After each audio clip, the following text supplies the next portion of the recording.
नमस्कार. महाराष्ट्र शासनाच्या वतीने टेक वारी 2 हा एक अत्यंत स्तुत्य आणि कौतुकास्पद उपक्रम सध्या चालू आहे. शिकेल तो टिकेल असं आपण जे म्हणतो त्या धर्तीवर अनेक वेगवेगळ्या गोष्टी सतत शिकण्याची गरज असते आणि विशेषतः आजकालच्या काळामध्ये ती फार जास्त आहे, कारण अत्यंत कमी अवधीत ज्ञान हे झपाट्याने वाढतं आहे.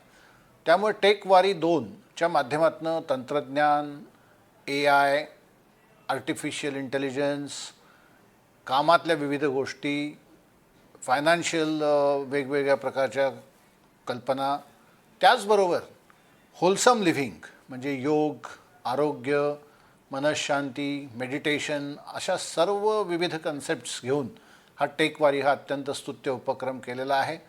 आणि हा कार्यक्रम बघता असं वाटतं की प्रत्येक सेशन आपल्याला जर करता आलं असतं, अटेंड करता आलं असतं, शिकता आलं असतं तर किती बरं झालं असतं. अर्थात बहुतेकांना ते कार्यबाहुल्यामुळे शक्य नसतं, परंतु मी स्वतः ह्यापैकी बऱ्याचशा सेशन्सचा, बऱ्याचशा परिसंवादांचा फायदा घेत आहे आणि त्याच्यामुळे मला खूप काही शिकायला मिळतं आहे. याचा मला मनापासून आनंद आहे. सगळ्यात महत्त्वाचं म्हणजे ह्या उपक्रमाच्या नावामध्ये सुद्धा एक गंमत आहे. महाराष्ट्र आणि वारी याचा एक अत्यंत जिव्हाळ्याचा संबंध आहे. वारीमध्ये एक प्रकारचं सातत्य आहे, वारीमध्ये एक प्रकारची श्रद्धा आहे. त्यामुळे वारीच्या माध्यमातून आपण सातत्यपूर्ण आणि अतिशय सकारात्मक विचारांनी शिकत राहिलं पाहिजे हा एक संदेश जातो. या टेक वारीकरता माझं सामान्य प्रशासन विभागाचं मनपूर्वक अभिनंदन आणि शुभेच्छा. धन्यवाद.